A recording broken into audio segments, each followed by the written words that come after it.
Hello, everybody, and welcome back to the second shelf and to the first tag of 2020. This is the New Year's book tag created by Justin over at Triumphal Reads. It's a lovely channel, which I don't comment on enough on your videos, Justin. I'm sorry, but I'm watching.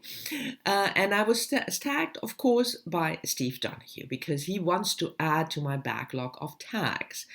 If you're following my channel, you probably remember that I have this, 10, 20 something backlog of tags that I was tagged in that I didn't do in 2019. And Steve thought, yeah, we're going to add to that right away in 2020. Ha! But I decided to just start 2020 with a clean tag slate. So I'm not going to do any of the tags that are backlogged because I do about a tag a month. And if there are like 12 or 15 backlog tags, it will take me a whole year. So I'm just not going to do them. Sorry, people, for all the tags you tagged me in, but I will start 2020 with 0 backlog tags.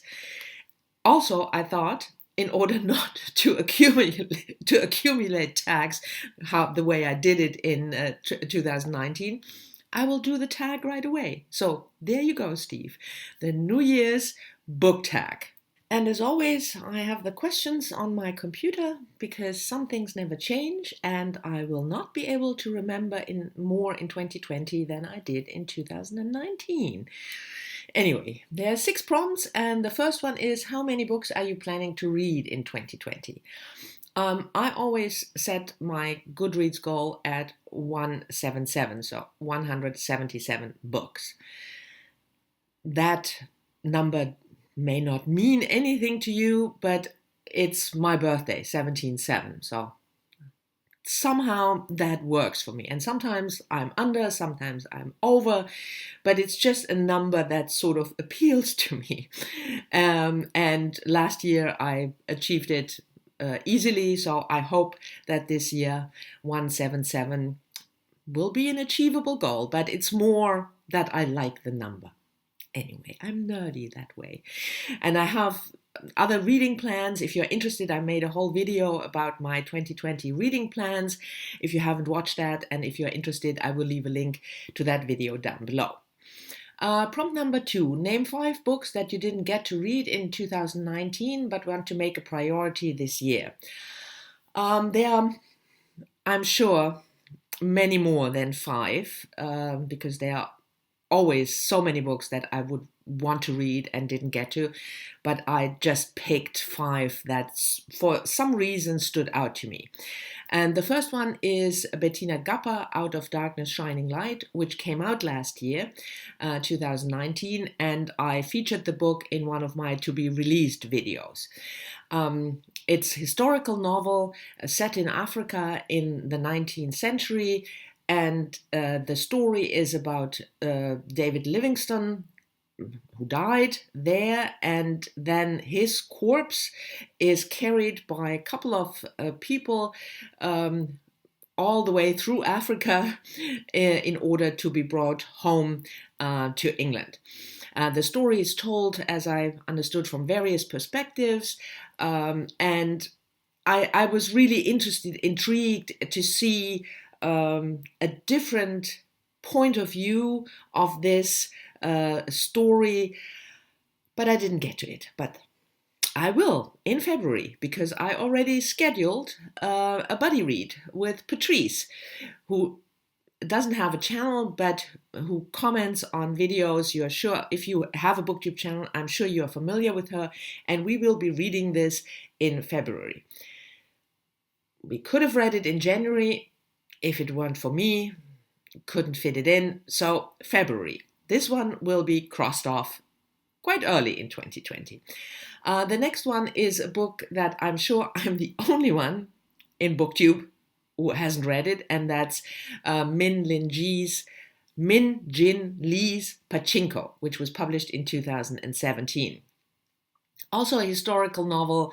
You're probably all familiar with it because you have read it and I haven't. Set in the early 1900s, and we follow at the beginning of the novel, a teenage woman, a Korean woman, who marries a Japanese man and then moves to Japan. And it's a multi-generational story, from which I understood. And most people really loved it. I want to read more books set in Asia, Korea and Japan specifically. I wanted to do that in 2019 and I didn't get to it. But 2020, I have high hopes because I still have almost 12 months to accomplish that. Number 3 is an essay collection by Audre Lorde, Sister Outsider, which was published in, 1984. Audre Lorde, of course, a very famous black feminist who sadly died quite young in 1992. And I bought this new Penguin Classic edition, the picture that I have put up now here. And I wanted to reread it in 2019 and didn't get to it. It's a collection of her essays and speeches about feminism. So hopefully I will get to that this year. The next one is Esme, also an essay collection, Esme Weijun Wang, collected schizophrenias. Esme Weijun Wang is a Chinese-American author, and I read her debut novel, The Border of Paradise, I think it's called. Sorry, I didn't check. Didn't like it that much, but I thought she is an interesting author anyway, and these essays are about her own illness, her struggle with schizophrenia. And as you know, if you're following me, I'm always interested in these kind of brain, mind, mental health issues. So I didn't get to it, unfortunately, but new year, new chance, or something like that. And the last one is a translated work of fiction, and that's Negar Javadi, Disoriental, which was translated from the French by Tina Cover, and published 2018, I think, and the original in France in French in 2016. It's about a young Iranian woman or girl who immigrated to France, just like the author, and when she is in her mid-20s, reflects on her life and what it means to be an immigrant. It sounded fascinating, and I had it in my hand, as it were, a couple of times, and then for no good reason, I put it aside. So this is certainly one that I want to make a priority of in 2020. And I think I sort of have a tentative buddy read agreement with Natalie, but I will have to check with her. Natalie, if you're watching, did we agree on reading this in 2020, in the spring or something? Anyway, I will have a look. So those are 5 of the books that I didn't get to and want to read in 2020. Number 3, what genre do you want to read more this year in 2020? And I sort of tweaked this prompt a little bit, because there is no particular genre that I want to read more of. I read various genres, whether it's general fiction, historical, you know that I love sci-fi and crime, and there are a couple of genres that just don't appeal to me, that I tried, like horror, and I know that these genres don't appeal to me, so I'm not going to set a goal of reading more of something that doesn't appeal to me. But as you probably know, Mel from Mel's Bookland Adventure and I decided to focus in 2020 on German books. So books originally written in the German language, be it German authors or Austrian or Swiss or whatever nationality, if the book is written originally in German. And because I am originally from Germany, I thought this would be a good focus for me in 2020 to try to read at least one book or two books a month by an author or a book that was originally written in German. You probably all seen the announcement video, and Mel and I made last week, I think, we each made a video with suggestions, books that fit this challenge, translated into English for all the people who don't read German, because if you want to participate in this challenge, you can also read the books in translation. There's a Goodreads group. I will leave links to all the information down below, but that is not a genre, obviously, German books, but it is a focus of mine that I want to accomplish in 2020. On to prompt number, 4. Name 3 non-book related goals for 2020. Well, that's a difficult one, and I'm just going to interpret this prompt as non-reading related, because most of my goals are book related because they have something to do with writing. So there you go. You have to roll with it. And I have certainly 2 non-reading related but book related goals for 2020.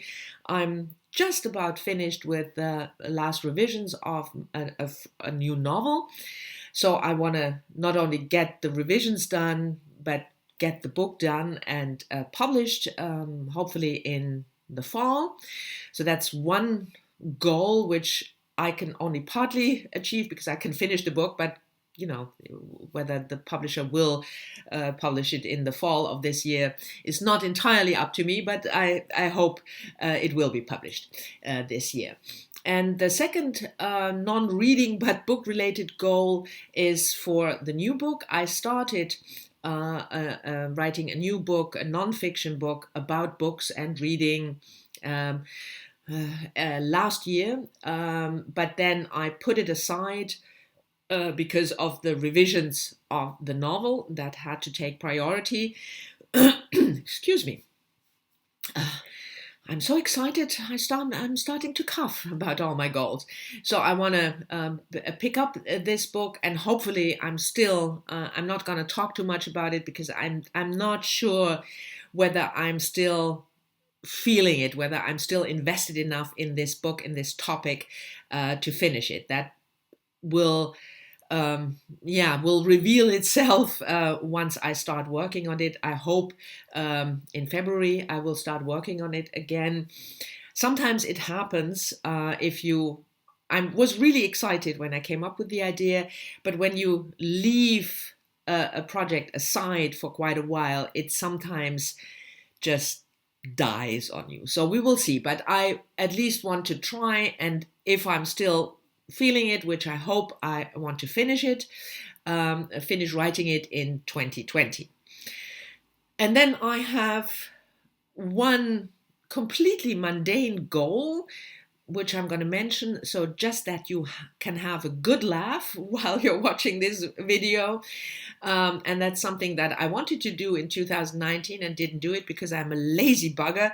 And that is finally buy a new sofa. Because mine is old and I love it, but it's old, and more importantly, it's really uncomfortable because the seats are so worn, it gives me a backache. And it did for the whole of 2019, and I just couldn't bring myself. I hate buying furniture. I hate going to these huge stores and trying to find something and be frustrated because I can't find anything that I like.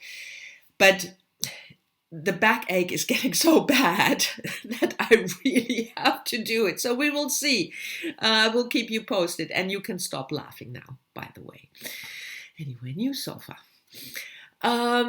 Number 5, what's a book you've had forever that you still need to read?